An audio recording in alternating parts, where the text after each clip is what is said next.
জ্বালানি সংকট, বিশ্ব পরিস্থিতি, বাংলাদেশের বর্তমান কৃষি, খাদ্য, তার নিরাপত্তা, ঝুঁকি এ নিয়ে আয়োজিত গুরুত্বপূর্ণ এই সেমিনারে সম্মানিত সভাপতি, সেমিনারে উপস্থিত বাংলাদেশের কৃষি অর্থনীতি এবং সামগ্রিক অর্থনীতি নিয়ে যারা ভাবেন সেই রকম অতি গুরুত্বপূর্ণ ব্যক্তিবর্গ এবং সম্মানিত কৃষিবিদ ভাই ও বোনেরা, আমি প্রথমেই ক্ষমা চেয়ে নিচ্ছি আপনাদের এই আয়োজনের সৌন্দর্যের হানি ঘটানোর এই দুর্দান্ত এবং বেমানান উদ্যোগ যে আমাকে নিতে হচ্ছে, এই জন্য যে আমি বক্তৃতা দিয়েই চলে যাবো, এটা অনেকটা স্বার্থপরতা। 2 নম্বর হলো যে এখানে বসে শিখতে পারতাম সবার কাছ থেকে। আমি ফিল করি যে আমি একজন লার্নার, যেখানেই যাই আমার শেখার সুযোগ আছে, বরঞ্চ আমি বঞ্চিত হব, আপনারা না। তারপরেও আগে কথা বলে চলে যাওয়ার এই সুবিধাবাদী মানসিকতার জন্য আপনাদের কাছে ক্ষমা চেয়ে, তবে এটা আমার জন্য না। আজকে দিনে মিনিমাম 5টা ইভেন্টস আল্লাহ যদি আমাকে হায়াতে বাঁচায় রাখেন তাহলে আমাকে কভার করতে হবে।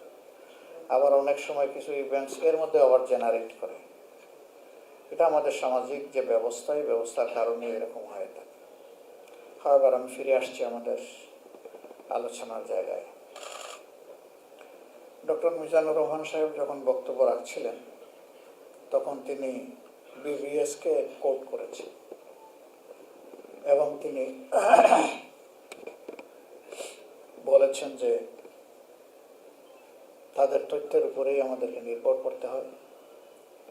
এই তথ্যগুলো অতীতে জাতিকে সবসময় যে সঠিক পথ রেখা দেখে দিয়েছে বিষয়টা এমন না, অনেক সময় তথ্যগুলো জাতিকে বিভ্রান্ত করেছে। যেহেতু আমাদের বিকল্প কোনো সোর্স নাই, অল্টারনেটিভ সেই রকম কোনো প্রতিষ্ঠান গড়ে ওঠেনি, কাজে ইচ্ছায় হোক অনিচ্ছায় হোক আমাদেরকে এটার উপরে নির্ভর করতে হচ্ছে। বাংলাদেশ কৃষি প্রধান দেশ। আমাদের দেশে মেধার দিক থেকে ক্লাস 9 থেকে শুরু হয় মেধার স্ক্রুটিনি।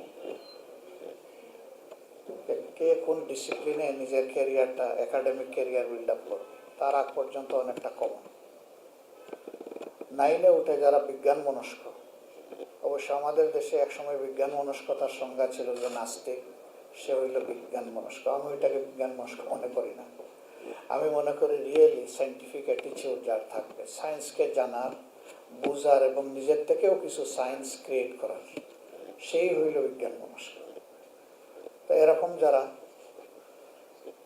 ছাত্ররা নিজের ইচ্ছায় তার ক্যারিয়ার সিলেকশন করে না, বা তার ক্যারিয়ার সিলেকশনের জন্য সেই রকম কোনো মেন্টরিং সিস্টেমও আমাদের সমাজে এডুকেশনে নেই, বলে কিছু কিছু ক্ষেত্রে গার্জিয়ানদের ইচ্ছায় তাকে ডিসিপ্লিন বা সাবজেক্ট সিলেকশন করতে হয়। এখানে অনেকে মাস পেতে গিয়ে আবার খেয়ে হারিয়ে ফেলে, তখন সেখান থেকে রিভার্ট করে, ওইটা কন্টিনিউ করতে পারে। আর কেউ কেউ পারে। তো এই সায়েন্স নিয়ে যারা লেখাপড়া করবেন তাদের মধ্যে কার্যত মোটা দাগে 3টা ভাগে আমরা বিভক্ত হয়েছি। একদল প্রকৌশলের দিকে, আরেক দল চিকিৎসা বিজ্ঞানের দিকে, আরেক দল আমরা এগ্রিকালচারের দিকে। বাংলাদেশে পারসিভেবল ট্রুথ যে আমাদের মধ্যে যারা মেধায় মননে একটু বেশি অ্যাডভান্স থাকেন তারা প্রকৌশলের দিকে যান, এটা আমি স্বীকার করছি। এরপরে চিকিৎসা, কৃষির দিকে আমরা যাই। কিন্তু আমরা যদি সমাজের বিদ্যমান বাস্তবতার দিকে দেখি তাহলে ওই যারা সর্বোচ্চ মেধার আল্লাহ তাআলা নিয়ামত যাদেরকে দান করলেন তাদের কাছ থেকে সমাজ কতটুকু পেয়েছে। এখানে আমরা যারা আছি অনেকের বয়স এটুকু হয়তো বা ছিল যে পাকিস্তানের শেষ অংশটা দেখার সুযোগ হয়েছে। অনেকের কেন বেশিরভাগের তখন জন্মই হয়নি, আমার যতটুকু দৃষ্টি পড়তেছে। বেশিরভাগের জন্ম হলো আফটার লিবারেশন, কাজে ওই চ্যাপ্টারটা তারা দেখে। আবার একটা অংশ আমরা এখানে আছি যারা বিলো 40, তারা স্বাধীনতা উত্তর বাংলাদেশকেও বোঝার সুযোগ আমরা পাইনি। ভাঙ্গা গড়া অস্থিরতার ভিতর দিয়ে আমাদের এই সমাজ এগিয়ে চলছে। আমাদের এখানে গড়ার চাইতে ভাঙ্গার প্রবণতা বেশি, দেওয়ার চাইতে লুটের মানসিকতা বেশি, উদারতার চাইতে সংকীর্ণতা এখানে বেশি, ভালোবাসার চাইতে প্রতিহিংসা এখানে বিজয়ী। এবং গোটা সমাজটাকে টুকরা টুকরা করে বেস্টেড কোয়ার্টার কিভাবে তাদের ইন্টারেস্টটা এখান থেকে তুলে নিতে পারে, সেই রকম একটা বেপরোয়া কালচার আমাদের দেশে গড়ে উঠেছে। এখান থেকে অল্প দূরে সংসদ ভবন, দেশে 91 সালে সরকার এসে পার্লামেন্টারি ডেমোক্রেসি শুরু করেছে, সংসদীয় গণতন্ত্র। এর মূলমন্ত্র হচ্ছে দেশের সকল মৌলিক কৌশলপত্র এখান থেকে তৈরি হবে। গুড গভর্নেন্সের জন্য বেটার ল এখানে তৈরি হবে। ব্ল্যাক অ্যান্ড গ্রে ল যেগুলো আছে এগুলো এখান থেকে হোয়াইট ওয়াশ হবে।